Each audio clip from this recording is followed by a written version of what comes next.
Yo, how's it going everybody? Ray here, hope you're doing well. In this video I wanted to go over the balance changes that will be implemented, specifically for the sniper. I know I'm usually really late on videos. Whenever I do end up wanting to talk about something, I post the video really late and everyone's already done it. So I actually want to be starting to look at these sniper changes specifically, and I will probably be making a video just on the spy changes later down the line, just because that's been so controversial and it is interesting to see what they're going to be doing with that when the actual update hits. Meanwhile though, for sniper, it does seem like people are generally pretty happy about these changes, and in my opinion, with the Darwin's Danger Shield and the Razorback, these are changes that should have been implemented a long time ago, obviously because they both had issues. Not really so much with the Razorback, but definitely the shield, the Darwin shield. It is a weapon that was pretty much very annoying to fight against. Obviously, in any situation like this, if you're going to be equipping a weapon and you know the other person needs to equip the same thing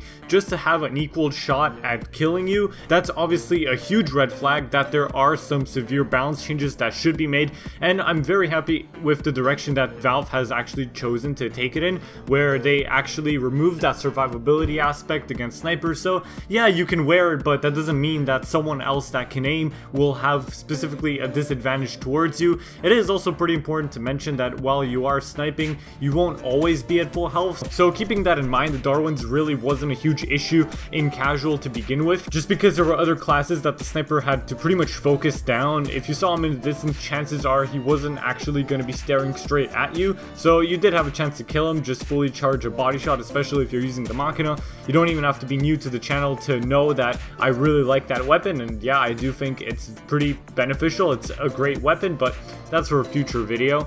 Needless to say though, I'm very happy that they actually added a protection against pyros, and that's because they're just very annoying. Especially in casual, pyros are super annoying, and I will be focusing more on the casual side of things because I'm not a very experienced Highlander player. Of course there are reasons for that, but the essential of it is that I don't really like fighting another spy, and of course the biggest counter, another sniper. But definitely in casual you do end up seeing a lot of pyros running around, and it always seems like the effect is actually amplified, where if you're gonna have a pyro, there's gonna be 3 more. There's never just one pyro. So naturally you'll have a situation where pyro is just gonna run at you, maybe with the back burner, you don't even see him, and obviously you don't have much of a chance to react. That was a huge issue for sniper. You would pull out your bushwhacker, your melee, your ham. People know I love ham. That's a great melee weapon. Your pan if you're into that kind of stuff, but it wouldn't do much. You wouldn't really have a reaction time. With this afterburn immunity, it gives you a chance to fight back, and obviously sniper being known as a pick class, there isn't much you can do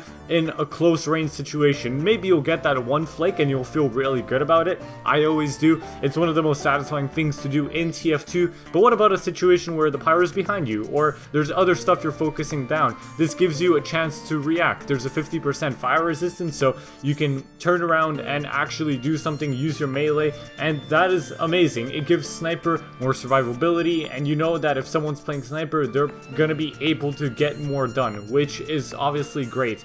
And that's not just for casual, it's also for Highlander. And hopefully now in Highlander specifically, the Darwin's Danger Shield is actually going to be unbanned. So it's very interesting to see how this will actually impact the game. Obviously, anything that shuts down pyro is good, because fuck pyros. Obviously with the Razorback, I did find it kind of interesting that they brought up the issue of pocketed snipers. Obviously that's an issue in Highlander, but since I'm not very experienced in that, I've actually been playing 7s. I'm playing with the Burnsiders, Eckstein, Lekrum, all those good players, good stuff. We're still learning, we're still improving.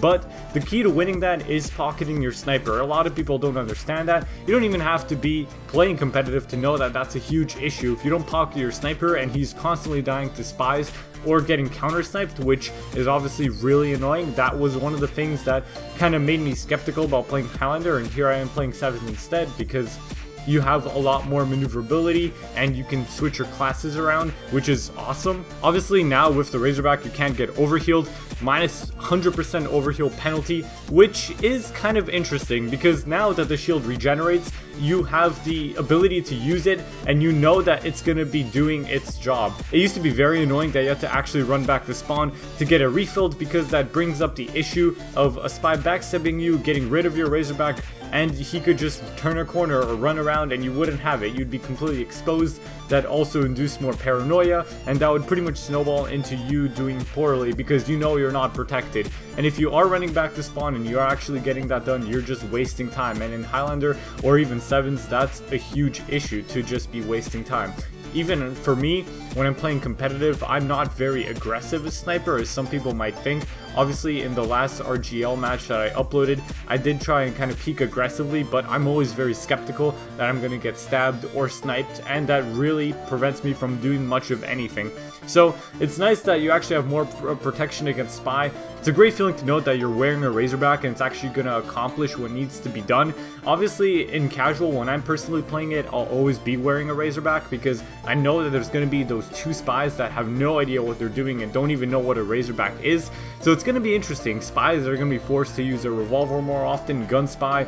I do that a lot, but that's for another video, frankly. These are my thoughts on the changes, and I do hope you've enjoyed the video. Stay tuned for more, guys. I'll be covering the rest of the potential changes in future videos, and I hope you've enjoyed this one. Leave any feedback down in the comments below, and I'll catch you guys in the next one. Peace out. Have a good one.